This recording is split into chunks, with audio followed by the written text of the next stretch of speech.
Assalamu alaikum wa rahmatullahi wa barakatuh. Espero que todos estéis bien. En esta ocasión toca desmontar Primera y Segunda de Samuel, inshallah. En la versión hebrea, los dos libros de Samuel forman una sola obra, y la división en dos se debe a la traducción griega de la Septuaginta. Los cristianos creen que esta obra fue escrita principalmente por el profeta Samuel, que la paz sea con él, y que el resto de la obra se le atribuyen a los profetas Gad y Natán. Los cristianos afirman de que esta obra es totalmente histórica y fidedigna, que se trata de la palabra de Dios y que no hay ningún error en todo el libro. Y en este vídeo vamos a poner a prueba, como siempre, esta creencia basada en la fe ciega. Empecemos por la pregunta de siempre, una pregunta esencial y fundamental. ¿Quién es el autor de Primera y Segunda de Samuel? Y como siempre, me voy a basar en las propias Biblias cristianas y en las afirmaciones de los biblistas. Bismillah. Empecemos por la Iglesia Católica. La Santa Biblia, traducida de los textos originales, es una Biblia católica, publicada por la famosa editorial Ediciones Paulinas. Es la obra de catedráticos españoles de renombre, cuya revisión fue dirigida por el doctor Evaristo Martín Nieto, director de la Casa de la Biblia. Después de exponer la creencia tradicional que defiende la autoría de Samuel, Gad y Natán, concluye con lo siguiente. Esta hipótesis, sin embargo, es insostenible. En los mismos libros hay muchos vestigios que suponen una composición posterior. El libro del pueblo de Dios, de la famosa editorial San Pablo, afirma lo siguiente.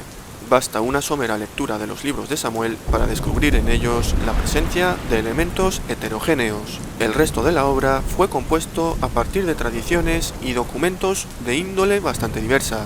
De ahí las frecuentes repeticiones y las divergencias en la presentación de los mismos hechos, particularmente en los relatos sobre los orígenes de la monarquía. En la redacción final de la obra se percibe la influencia del Deuteronomio. La Biblia de Jerusalén, traducida bajo la dirección de la Escuela Bíblica de Jerusalén y aprobada por la Comisión Permanente de la Conferencia Episcopal Española, también afirma lo mismo, y además añade algunos comentarios. Por ejemplo unos apéndices colocados aquí artificialmente cierran la historia de David. Las composiciones líricas puestas en bocas de David exaltan a este rey como el monarca ideal. ¿Cómo se puede demostrar de que David realmente dijo eso? O sea, un autor desconocido le pone palabras en su boca y tenemos que creer de que realmente David lo dijo.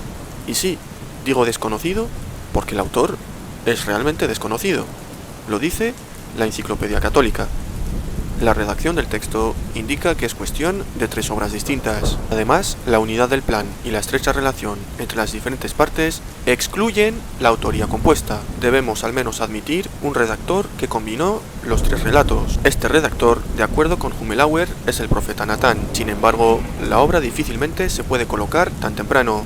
Otros lo atribuyen a Isaías, Jeremías, Ezequías o Esdras. Ninguna de estas opiniones se apoya en ninguna base sólida y solo podemos decir que el autor es desconocido.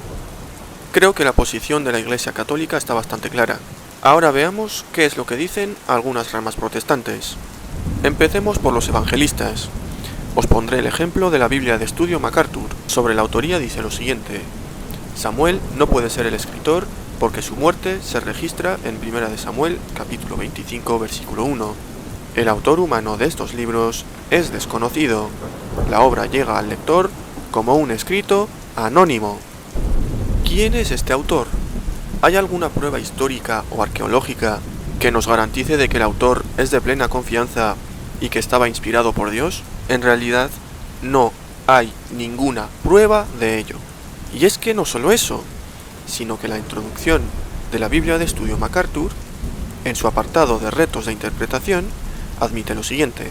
El texto hebreo estándar ha sido relativa y pobremente preservado, y la Septuaginta frecuentemente difiere de él. La lectura exacta del escrito original del texto es difícil de determinar en algunos lugares. Se da por sentado que el texto masorético representa el texto original a menos que haya una imposibilidad gramatical o contextual. Esto explica muchas de las discrepancias numéricas. Y después de leer esto, aquí dejo una pregunta Muy sencilla. ¿Se han preservado perfectamente los manuscritos bíblicos como afirman los cristianos? En esta obra hay bastantes textos oscuros e incompletos, de los cuales expondré algunos ejemplos más adelante en este vídeo, inshallah. Ahora veamos qué es lo que dice la Iglesia Adventista del Séptimo Día. La Biblia de Estudio Andrews dice lo siguiente en su introducción al libro de Samuel. El libro no menciona a su autor y concluye diciendo: es necesario admitir que algunos versículos que usan la frase hasta hoy sugieren revisiones posteriores en el texto. ¿Revisados por quién? ¿Tenemos los nombres de esas personas? ¿Podemos asegurarnos de que esas personas estaban inspiradas por Dios? No, no hay ninguna prueba que lo demuestre. En fin, ahora adentrémonos en el contenido de la obra. A continuación os expondré algunos ejemplos de contradicciones. En 1 Samuel capítulo 15 versículo 29 dice: además, el que es la gloria de Israel no mentirá, ni se arrepentirá, porque no es hombre para que se arrepienta. Está claro que este versículo quiere decir de que Dios no miente ni se arrepiente. La Biblia de Estudio MacArthur en su comentario dice: Samuel resalta aquí el atributo divino de la inmutabilidad con respecto al juicio sobre Saúl. Pero es que se contradice con el mismo capítulo 15, porque en el versículo 11 dice: me pesa haber puesto por rey a Saúl.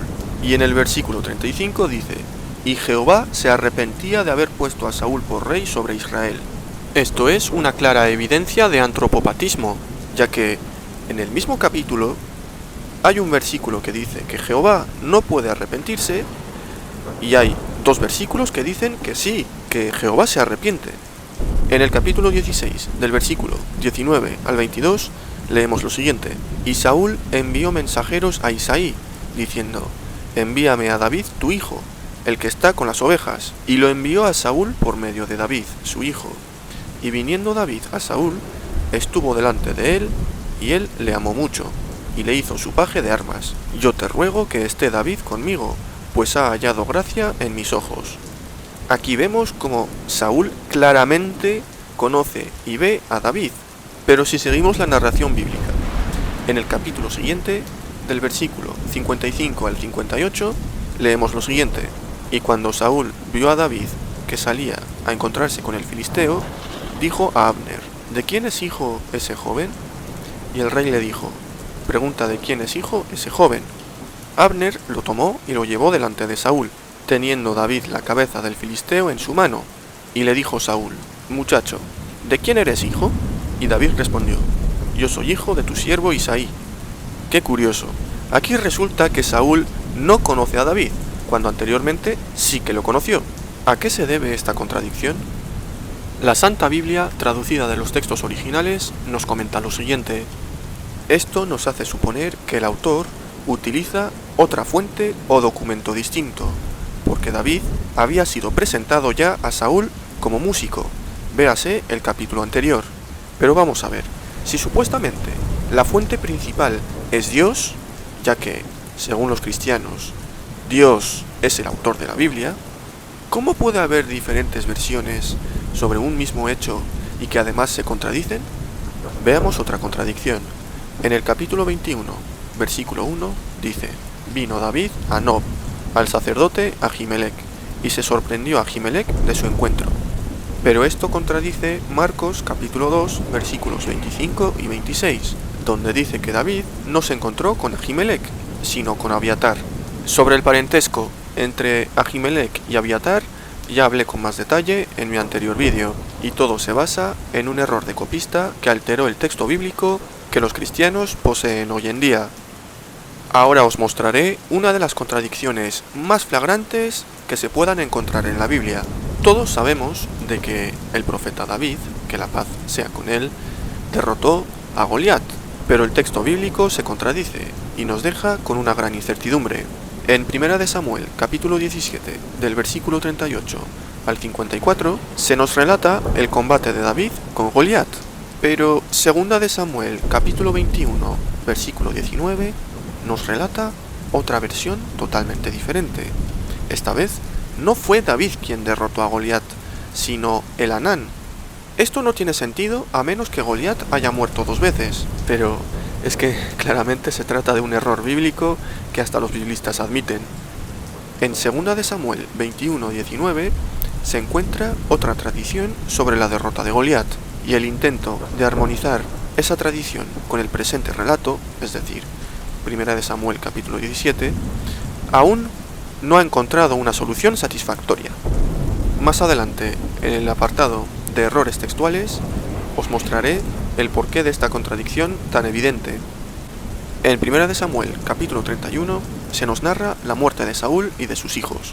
El texto dice lo siguiente: Entonces dijo Saúl a su escudero: Saca tu espada y traspásame con ella.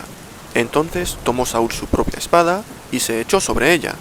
Así murió Saúl en aquel día, juntamente con sus 3 hijos, y su escudero y todos sus varones.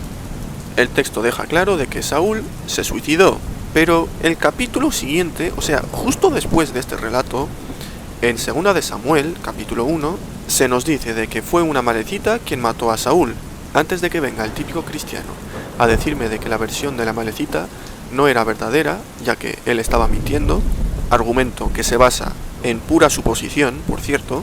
Voy a leeros lo que dice la Iglesia Católica. Esta versión acerca de la muerte de Saúl no concuerda con el relato de 1 de Samuel, capítulo 31, versículos del 3 al 5. Para conciliar las dos versiones, se ha pensado que la Amalecita dio a Saúl el golpe de gracia, después que éste se había dejado caer sobre su espada.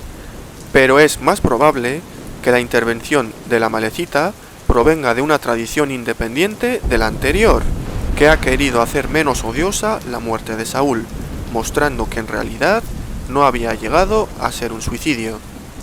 Y otra vez estamos con las diferentes tradiciones que se yuxtaponen en el texto bíblico, que hay una mezcla diferente de diferentes fuentes, pero vamos a ver.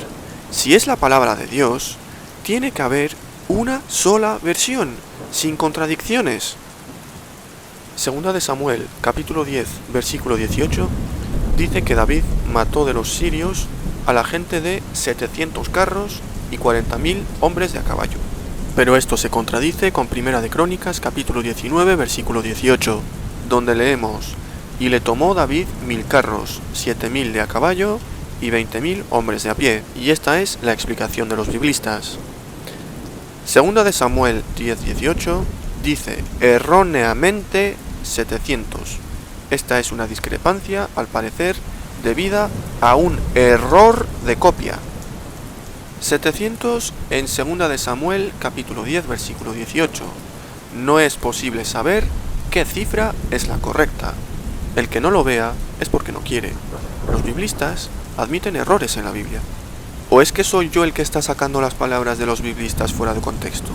2 de Samuel, capítulo 17, versículo 25, dice que Amasá era hijo de un israelita. Esto contradice 1 de Crónicas, capítulo 2, versículo 17, donde dice que el padre de Amasá era un ismaelita. El comentario bíblico del púlpito dice que ismaelita es la lectura correcta, y que el texto vaticano de la Septuaginta tiene jafraelita, que es probablemente una conjetura para deshacerse del error obvio de llamarlo israelita. En 2 de Samuel, capítulo 23, versículo 8, se nos dice que Isbaal, el Jacmonita, que dependiendo de la versión de la Biblia tiene un nombre diferente, blandió su lanza y mató a 800 hombres en una ocasión. Sin embargo, en 1 de Crónicas, capítulo 11, versículo 11, no dice 800, sino 300. En el siguiente apartado veremos el porqué de esta contradicción bíblica. Por mucho que haya cristianos que vengan a mi canal a decir lo contrario, basándose en la fe ciega y sin aportar ni un solo argumento, la Biblia está plagada de errores textuales, textos que se perdieron de las escrituras originales y que nos dejan con grandes preguntas, como por ejemplo, ¿se ha preservado intacta la Biblia a lo largo de los siglos? A continuación os demostraré de que la Biblia no se ha mantenido a lo largo de los siglos y de ninguna manera puede ser la palabra de Dios. Y que conste que solo voy a mostrar algunos ejemplos. 1 de Samuel, capítulo 6, versículo 19. Entonces Dios hizo morir a los hombres de Bet-Semes, porque habían mirado dentro del arca de Jehová. hizo morir del pueblo a 50.070 hombres. Esta cifra, para una persona que tenga 2 dedos de frente, parecerá bastante exagerada. La Biblia de Estudio MacArthur comenta: algunos debaten si esta cifra es demasiado grande. Pudo haber tenido lugar un error de copia, en cuyo caso el número omitiría los 50.000 y sería probablemente 70, como en la Septuaginta y Josefo. La Biblia de Estudio Andrews comenta: el texto hebreo reza 70 hombres, 50.000 hombres, pero algunos manuscritos traen solo 70 hombres. Las palabras 50.000 hombres constituyen una frase separada. Podría haber sido incorporada al texto por error de un escriba, o tal vez signifique que murieron 70 hombres de los 50.000 de la población israelita general. En ambos casos, los muertos habrían sido únicamente 70. Podemos constatar claramente de que hay errores textuales, porque de 50.070 hombres muertos a 70 hombres muertos hay una gran diferencia. Y ahora os expondré el error textual más evidente de esta obra. Tanto los teólogos católicos como los teólogos protestantes admiten de que hay un gravísimo error en la palabra de Dios. Sí, como lo estáis escuchando, error en la palabra de Dios. El versículo al que me refiero es 1 de Samuel, capítulo 13, versículo 1. La versión Reina Valera 1960 dice: había ya reinado Saúl 1 año, y cuando hubo reinado 2 años sobre Israel. En realidad, se desconoce la edad de Saúl y el tiempo de reinado. Empiezo por los comentarios católicos. La Santa Biblia, traducida de los textos originales, dice lo siguiente: hemos suprimido el texto hebreo del verso 1 porque es absurdo. Dice así: tenía Saúl 1 año cuando comenzó a reinar y reinó 2 años en Israel. Se han propuesto multitud de hipótesis, pero ninguna convincente.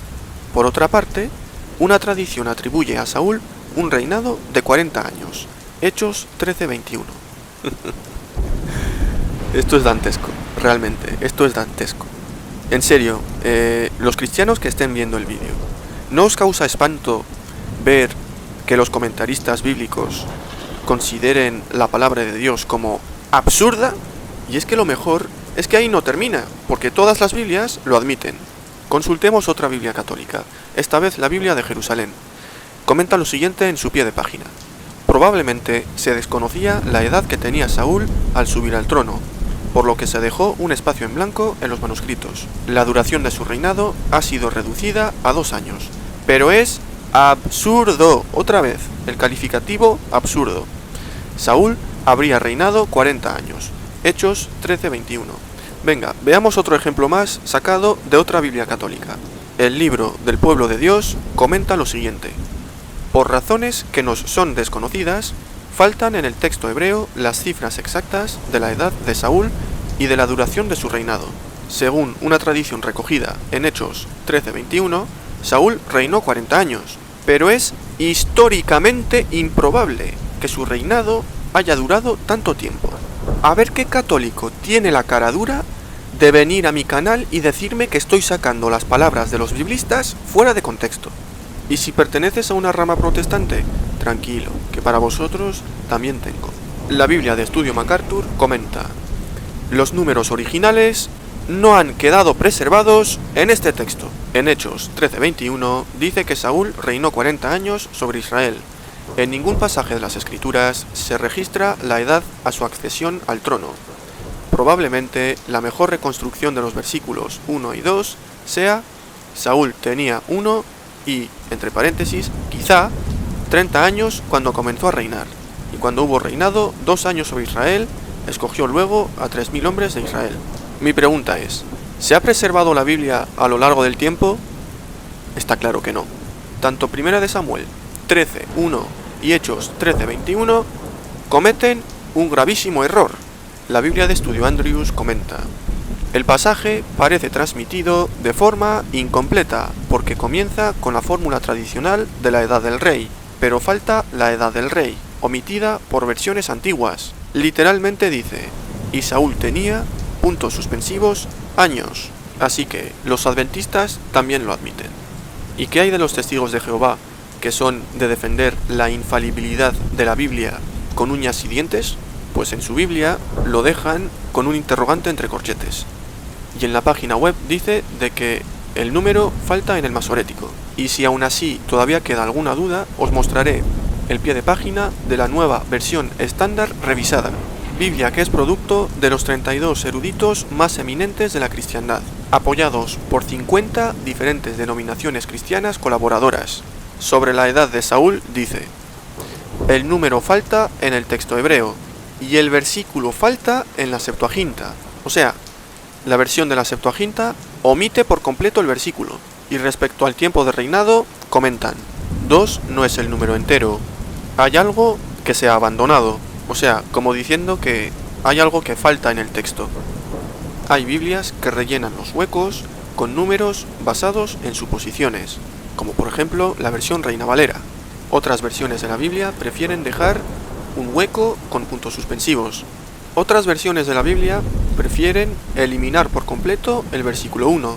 E incluso hay versiones de la Biblia, como esta versión adventista titulada La Palabra Clara, que lo rellenan con números totalmente ahistóricos, diciendo que Saúl tenía 30 años y que reinó durante 40 años. Sigamos con los errores textuales. En 1 de Samuel, capítulo 13, versículo 5, el texto bíblico dice: entonces los filisteos se juntaron para pelear contra Israel, 30.000 carros, 6.000 hombres de a caballo y pueblo numeroso como la arena que está a la orilla del mar. La Biblia de Estudio MacArthur sobre los 30.000 carros comenta: esto es probablemente un error de copia, porque se trata de un número demasiado grande para los correspondientes jinetes. ¿Os acordáis del parentesco entre los sacerdotes Ahimelech y Abiatar? Dije que la contradicción bíblica se basaba en un error textual, ya que en algunos pasajes Ahimelech era hijo de Abiatar y en otros pasajes Abiatar era el hijo de Ahimelech. La Biblia de Estudio MacArthur comenta: esto se explica como un error de copia por algún escriba. Y vuelvo a repetir, si queréis ver más detalles sobre este error textual, os recomiendo ver mi anterior vídeo. Y ahora veamos la respuesta del por qué en un pasaje dice que David mató a Goliat y en otro pasaje dice que fue el Anán el que mató a Goliat. La solución más probable es que ha habido un error de copia en el texto y que este debería decir: el Anán mató al hermano de Goliat. Y ojo, está diciendo que es la solución más probable, es decir, que las demás teorías y suposiciones son menos probables. En la página web de los Testigos de Jehová nos dan dos respuestas que nos llevan a la misma conclusión. Muchos eruditos piensan que la lectura original de 2 de Samuel 21:19 correspondía con 1 de Crónicas 20:5 y que las diferencias entre los dos textos se deben a errores de los escribas. Al parecer, en este último versículo, el copista leyó equivocadamente Betelmita en lugar de Lahmi. El texto original probablemente dijera logró derribar a Lahmi. No obstante, también es posible que hubieran existido dos personajes de nombre Goliat. Claro, con tal de no admitir el error bíblico, ahora vamos a imaginar que había dos Goliats, una suposición sin fundamento que no se basa en ningún texto bíblico. Bien, ahora pasaré a la siguiente sección que demuestra que la composición de esta obra fue siendo manipulada por diferentes manos. ¿Os acordáis que al principio del vídeo sobre la autoría de esta obra los biblistas admiten de que hubo revisiones posteriores en el texto? Ahora expondré algunos ejemplos que demuestran esas mismas revisiones.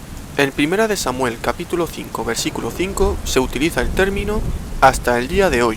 La frase es una indicación de que el texto bíblico original era periódicamente actualizado. ¿Actualizado por quién? ¿Se conocen los nombres de las personas que alteraron el texto? ¿Cómo podemos estar seguros de que esas personas estaban inspiradas por Dios? ¿Hay alguna prueba histórica o testigos que corroboren y aseguren que los redactores del texto son de plena confianza e inspirados por Dios? En 1 de Samuel capítulo 9 versículo 11, la Santa Biblia, traducida de los textos originales, comenta: uno de los síntomas de la composición tardía del libro Ya dijimos en la introducción que era posterior a Samuel. De hecho, en esta Biblia católica, después del versículo 8, ponen el versículo 10 y el 11, y después del versículo 11 ponen al versículo 9 entre corchetes. En el capítulo 11, versículo 8, esta misma Biblia comenta: los números son excesivamente elevados, teniendo en cuenta, además, que la versión griega de los 70 casi los duplican.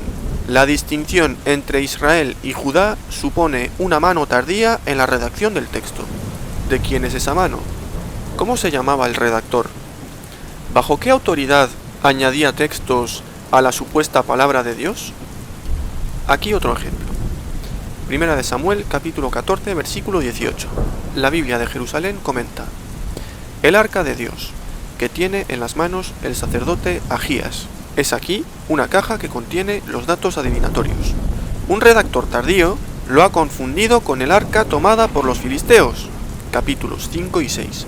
De ahí el inciso explicando la orden de Saúl. Además, la versión de la Septuaginta dice efod en lugar de arca. ¿Cómo es posible que un autor inspirado por Dios, o sea, Dios escribe a través de ese autor, por lo tanto el autor es un instrumento, haya podido confundir los dos términos?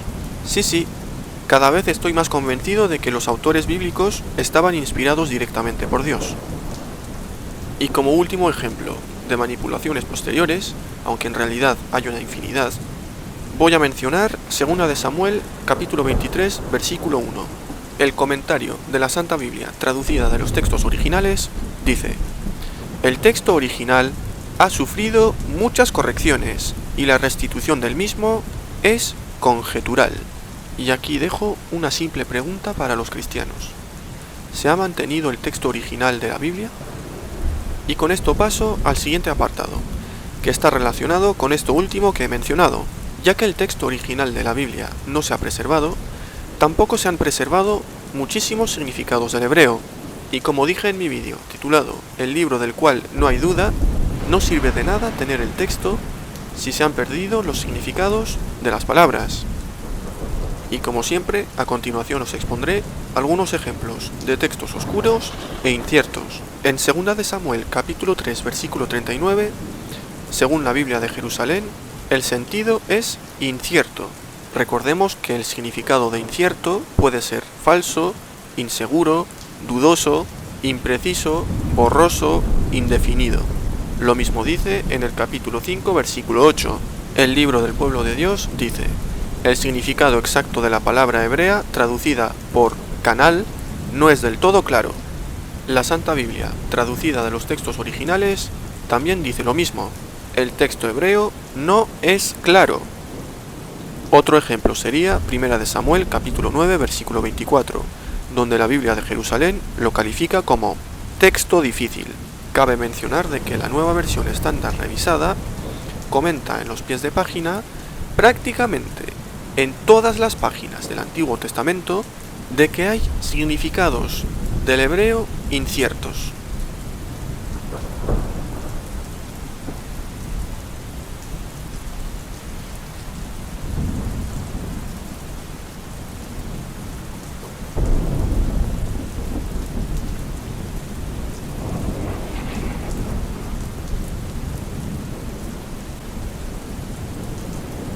Ahora pasemos al apartado de la historicidad bíblica.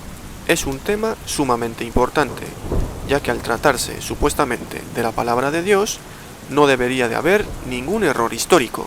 Contrariamente a lo que hacen algunos energúmenos e impresentables que suelen trolear en mi canal, los cuales interpretan el Corán, escuchad bien, interpretan el Corán a su conveniencia, o sea, ellos hacen de intérpretes del Corán basándose en traducciones del Corán, o sea, cero credibilidad, porque no hay ningún estudio académico. A ver, que vengan mostrándome a eruditos musulmanes, de renombre por supuesto, que admitan errores históricos en el Corán, tal y como voy a hacer yo a continuación con la Biblia. Para que el vídeo no quede demasiado extenso, que ya de por sí es bastante largo, Voy a exponer solamente 3 ejemplos. La Iglesia Católica es muy de tomarse el Antiguo Testamento como un cuento de hadas.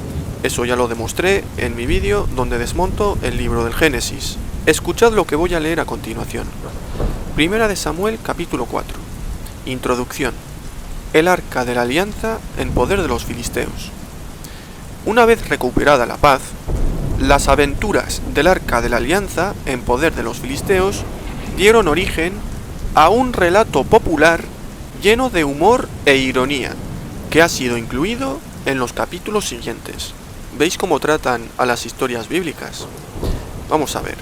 Un relato popular está lejos de ser la palabra de Dios. Otro dato histórico, entre comillas, que nos entrega la Biblia es la de Primera de Samuel, capítulo 11, versículo 8, cuyo comentario ya leí anteriormente, y que también podemos incluir en esta sección. Los números son excesivamente elevados, teniendo en cuenta, además, que la Septuaginta casi los duplica. Pero vamos a ver, ¿los números que nos entrega la Biblia son históricos o se basan en exageraciones? ¿Y por qué cada versión tiene diferentes números? ¿Qué fundamento histórico tiene esto? Al parecer, ninguno. Así que no me vengan los católicos a decirme de que la Biblia es más confiable que el Corán y que es históricamente más correcta que el Corán, porque no lo es. Está más que claro. Y el último ejemplo que voy a exponer en esta sección es Segunda de Samuel, capítulo 24, versículo 9, donde leemos: Joab dio al rey el resultado del censo del pueblo. Había en Israel 800.000 hombres de guerra que blandían la espada, y en Judá 500.000 hombres. Esto da un total de 1.300.000 guerreros, cosa que es impensable para la época. Bien, esto es lo que comenta la Iglesia Católica. Cifras evidentemente muy elevadas, que pretenden poner de relieve la potencia militar de Israel. Bien, mi pregunta es, ¿qué credibilidad histórica tiene esto? ¿Acaso podemos decir que la Biblia es históricamente correcta y exacta? Por supuesto que no. No pudo haber 1.300.000 guerreros en una época de guerras entre tribus. Bien, vamos a ir terminando con el último apartado de este vídeo. Lo he titulado Barbaridades e injusticias. A continuación voy a exponer algunos ejemplos sacados de Primera y Segunda de Samuel. Veamos una pequeña muestra de lo justo, bondadoso y amoroso que es el Dios del Antiguo Testamento, que según los cristianos es Jesucristo. En Primera de Samuel, capítulo 15, del versículo 1 al 3, Jehová, o en otras palabras, Jesucristo según los cristianos, le ordena a Saúl hacer lo siguiente: Ve pues y hiere a Amalec y destruye todo lo que tiene, y no te apiades de él. Mata a hombres, mujeres, niños y aún los de pecho, vacas, ovejas, camellos y asnos. Y sí, el Dios bíblico ordena matar a inocentes, a mujeres, a niños, a bebés e incluso animales. Aquí Jehová, o Jesucristo, según los cristianos, consagra al pueblo de Amalec al exterminio. Pero os preguntaréis cuál es el motivo. El motivo lo dice el versículo 2, simplemente porque los amalecitas atacaron al pueblo de Israel siglos atrás. Ya, pero bueno, ¿qué culpa tienen los descendientes de aquellos que los atacaron? Pues ninguna, la verdad, pero que te lo expliquen los cristianos, por supuesto. Seguro que tienen una respuesta lógica y totalmente convincente. ¿Por qué el Dios bíblico ordena matar a inocentes? Que dentro de esos inocentes hay bebés que no tienen la culpa de absolutamente nada, y luego estos mismos cristianos tienen la osadía de señalar con el dedo el Islam, cuando ni en el Corán ni en los hadices auténticos encontramos semejantes barbaridades, donde se incite o se autorice a matar a inocentes. No, en serio, ¿qué clase de Dios autoriza pasar a filo de espada a los bebés? Según la Watchtower, Dios ordenó a Saúl que les diera su merecido. ¿Pero el merecido de qué? ¿Qué culpa tienen los descendientes de lo que hicieron sus antepasados? Es como si a mí se me condenara a muerte por lo que hizo mi tatarabuelo. no tiene ningún sentido. Y no es justo. Y es que es muy común encontrarse con este tipo de pasajes en la Biblia. En 1 de Samuel, capítulo 27, versículo 9, leemos lo siguiente. Y asolaba David el país, y no dejaba con vida hombre ni mujer, y se llevaba las ovejas, las vacas, los asnos, los camellos y las ropas. Y el versículo 11 dice, ni hombre ni mujer dejaba David con vida. ¿En serio es este el comportamiento de un hombre de Dios? ¿De un profeta de Dios como David, que la paz sea con él?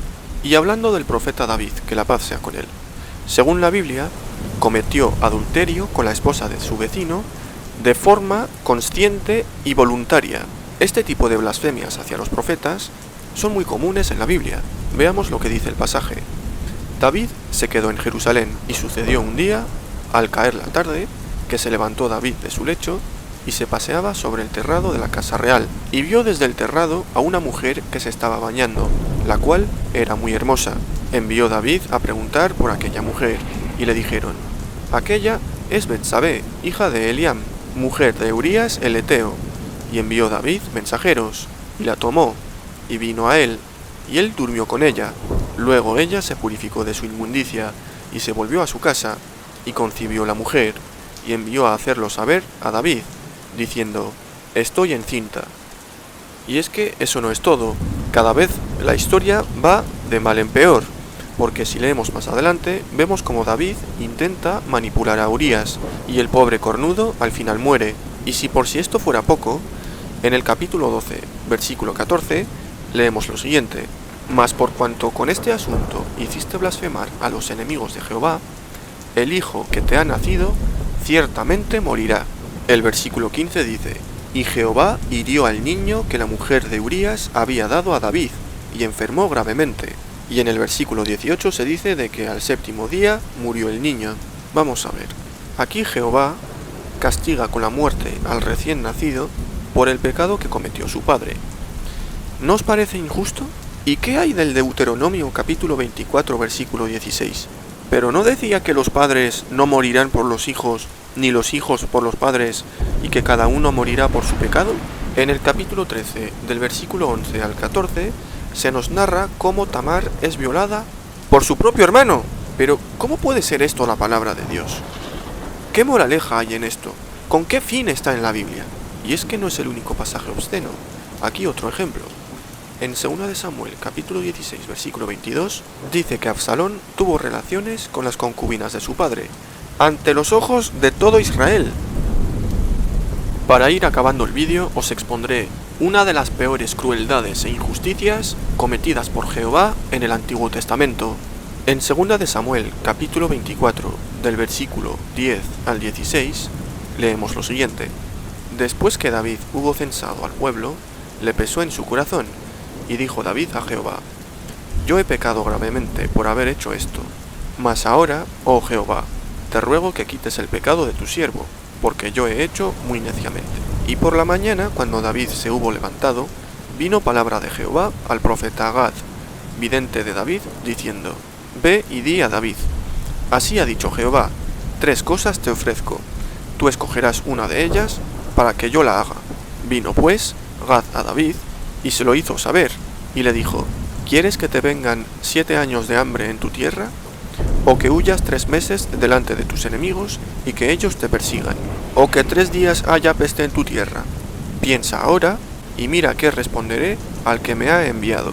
Entonces David dijo a Gad, en grande angustia estoy, caigamos ahora en mano de Jehová, porque sus misericordias son muchas, mas no caiga yo en manos de hombres. Y Jehová envió la peste sobre Israel desde la mañana hasta el tiempo señalado, y murieron del pueblo, desde Dan hasta Beerseba, 70.000 hombres. Y cuando el ángel extendió su mano sobre Jerusalén para destruirla, Jehová se arrepintió de aquel mal, y dijo al ángel que destruía al pueblo, basta ahora, detén tu mano. En esta absurda historia, vemos que Jehová, o Jesucristo según los cristianos, es incapaz de perdonar a su siervo cuando éste se arrepiente. Esta es una de las múltiples pruebas que demuestran de que el Dios del Antiguo Testamento necesita derramar sangre para poder perdonar. Eso no es propio de un Dios misericordioso, porque pudo perfectamente aceptar el arrepentimiento de David y ya está. Pero en lugar de eso, Jehová le dio 3 opciones, y las 3 opciones son totalmente catastróficas. Finalmente, David supuestamente eligió la plaga. Pero, ¿por qué matar a 70.000 inocentes por culpa del pecado de una persona? Esa es la justicia del Dios bíblico. Y es que mientras morían miles y miles de personas por causa de la plaga, en el versículo 16, Jehová se arrepiente. La verdad creo que un poco tarde. Pero, ¿qué clase de Dios es este? ¿Es este el Dios de Abraham? Yo creo que no. Y aquí pongo fin al vídeo. Espero que os haya resultado informativo y que os haya gustado. Estoy más que convencido de que ningún cristiano vendrá a los comentarios para refutarme todos los argumentos, porque esto es indefendible realmente. Inshallah, si Dios quiere, seguiré desmontando libros de la Biblia. Hasta el próximo vídeo, si Dios quiere. Assalamu alaikum wa rahmatullah wa barakatuh. Que la paz y bendiciones de Dios sean con todos vosotros.